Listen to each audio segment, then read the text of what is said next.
ETV ప్రజాపక్షం ఛానల్కు స్వాగతం.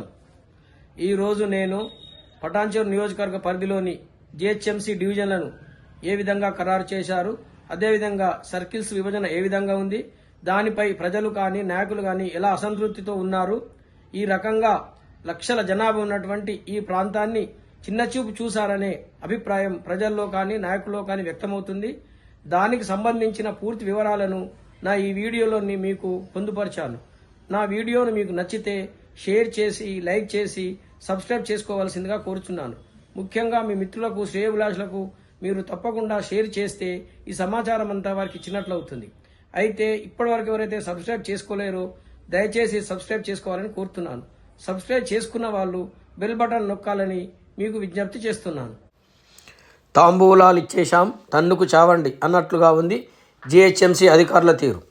డివిజన్ల విభజనలు శాస్త్రీయంగా జరగలేదని ఎన్ని ఫిర్యాదులు వచ్చినా పట్టించుకోకుండా వారు అనుకున్నట్లే చేశారు. అదీ కాకుండా సర్కిల్ ఏర్పాటులో కూడా వివక్ష చూపి శాస్త్రీయత లోపించిందని పలువురు ఆరోపిస్తున్నారు. ప్రజలు, నాయకులు వేలాది ఫిర్యాదులు ఇచ్చినా అవన్నీ బుట్టదాఖలు చేసి తాము అనుకున్నట్లే చేశారని ప్రజలు, నాయకులు ఆరోపిస్తున్నారు. ముఖ్యంగా పటాన్చెరు నియోజకవర్గంలో గతంలో 3 జిహెచ్ఎంసీ డివిజన్ వార్డులు ఉండేవి. అమీన్పూర్, తెల్లాపూర్, బొల్లారం మున్సిపాలిటీలను విలీనం చేసిన తర్వాత మొత్తం ప్రస్తుతం 9 వార్డు డివిజన్లు అయ్యాయి. అమీన్పూర్, బీరంగూడ, పటాన్చెరు, జేపీ కాలనీ, ముత్తంగి, తెల్లాపూర్, రామచంద్రాపురం, భారతీనగర్, బొల్లారంలు డివిజన్లుగా ఏర్పడ్డాయి.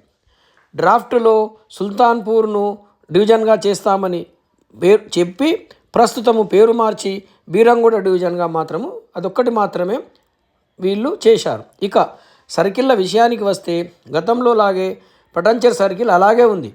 నూతనంగా మాత్రం అమీన్పూర్ సర్కిల్ను ఏర్పాటు చేశారు. గతంలో పటాన్చెరు సర్కిల్లో ఉన్న రామచంద్రాపురం, భారతీనగర్లను అమీన్పూర్ సర్కిల్లో చేర్చారు. నూతనంగా ఏర్పడిన తెల్లాపూర్, ముత్తంగి, జేపీ కాలనీల వార్డు డివిజన్లను పటాన్చెరు సర్కిల్లో చేర్చారు. దాంతో పటాన్చెరు సర్కిల్లో 263 division Tellapur, 265 division Muthangi, 266 division Patancheru, 267 division JP కాలనీలు 4 డివిజన్లు ఉన్నాయి. ఇక అమీన్పూర్ సర్కిల్లో 268 division Ramachandrapuram, 269 division Bharathinagar, 270 division Beeramguda, 271 division Ameenpur, 272 division బొల్లారంలు మొత్తం 5 డివిజన్లు ఉన్నాయి. సర్కిళ్ల ఏర్పాటుపై కూడా ఇటీవల జిహెచ్ఎంసీ కమిషనర్ కర్ణన్కు బీఆర్ఎస్ నాయకులు అభ్యంతరం తెలిపారు. అదేవిధంగా రామచంద్రాపురం చెందిన అఖిలపక్ష నాయకులు కూడా ఎమ్మెల్యే మైపాలరెడ్డితో పాటు మంత్రులకు కూడా వినతిపత్రాలు ఇచ్చి రామచంద్రాపురంలో సర్కిల్ ఏర్పాటు చేయాలని, జాతీయ రహదారి పక్కన ఉన్నందున ఇక్కడ బిల్డింగులు కూడా ఉన్నాయి కాబట్టి ఇక్కడ ఏర్పాటు చేయాలని చెప్పేసి వారంతా వినతిపత్రం ఇస్తున్నారు. అయితే ఈ వినతిపత్రాల పరిస్థితి తర్వాత ఏమైతే తెలియదు, కానీ ప్రస్తుతానికి మాత్రం ఈ 2 సర్కిల్లో ఉప కమిషనర్లు బాధ్యతలు స్వీకరించారు. 46వ పటాన్చెరు సర్కిల్గా ఉన్న ఉప కమిషనర్గా సురేష్ను, 47వ నంబర్ అమీన్పూర్ సర్కిల్కు ఉప కమిషనర్గా ప్రదీప్ కుమార్ను నియమించారు. వారు బాధ్యతలు తీసుకొని పరిపాలన కూడా ప్రారంభించారు. ఇక డివిజన్ల పరిస్థితి మనం ఒకసారి పరిశీలిస్తే గతంలో తెల్లాపూర్ మున్సిపల్ పరిధిలో ఉన్న వెలిమెలను ముత్తంగి డివిజన్లో కలిపారు. అలాగే విద్యుత్ నగర్ సగభాగాన్ని భారతీనగర్ డివిజన్లో కలిపారు.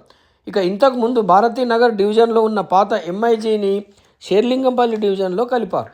గతంలో రామచంద్రాపురం డివిజన్లో ఉన్న ఎంఆర్ఎఫ్ కాలనీ, రాయసముద్రం చెరువును భారతీనగర్ డివిజన్లో కలిపారు. ఈ డివిజన్లన్నింటికి షేర్లింగంపల్లి జోన్కు అనుసంధానం చేశారు. అంటే ఈ 2 సర్కిళ్ళు, ఈ 9 వార్డు డివిజన్లన్నీ షేర్లింగంపల్లి జోన్ పరిధిలో ఉంటాయి. 10 సంవత్సరాల క్రితం గ్రామీణ పరిపాలన ఉన్న అమీన్పూర్, తెల్లాపూర్, బొల్లారంలు 6 సంవత్సరాల క్రితమే మున్సిపాలిటీగా అయి ప్రస్తుతం జిహెచ్ఎంసీలోకి వెళ్ళింది. దాంతో పరిపాలన ఎలా ఉంటుందనేది ప్రజలు ఆసక్తిగా ఎదురుచూస్తున్నారు. ముఖ్యంగా పరిపాలనలో ట్యాక్సులు పెరుగుతాయా, లేకపోతే మౌలిక వస్తువులు ఎలా ఉంటాయనేది కూడా ప్రజలు ఆలోచిస్తున్నారు. సంవత్సరం క్రితం ఈ 3 మున్సిపాలిటీల్లో కలిపి దాదాపు 60 మంది ప్రజాప్రతినిధులు ఉండేవారు. ప్రజలు స్థానికంగా ఉండే ఆ ప్రజాప్రతినిధులకు వారి సమస్యలు విన్నవించుకొని, చెప్పుకొని పరిష్కారానికి ప్రయత్నించేవారు. కానీ ఇప్పుడు డివిజన్ కార్యాలయం ఏర్పడి సిబ్బంది నియమించి పరిపాలన గాడిలో పడే వరకు ప్రజల పరిస్థితి డోలాయమానంలో ఉండే అవకాశం ఉంది. అందుకే ఈ డివిజన్లకు నియమించే అధికారులు కానీ, ఉప కమిషనర్లు కానీ పూనుకొని జిహెచ్ఎంసీ పరిపాలనపై అన్ని కాలనీల్లో ప్రజలకు అవగాహన కల్పించే విధంగా సమావేశాలు ఏర్పాటు చేస్తేనే వారికి జిహెచ్ఎంసీపై నమ్మకం ఉంటుంది. అదేవిధంగా పరిపాలన కూడా సజావుగా సాగే అవకాశం ఉంటుంది.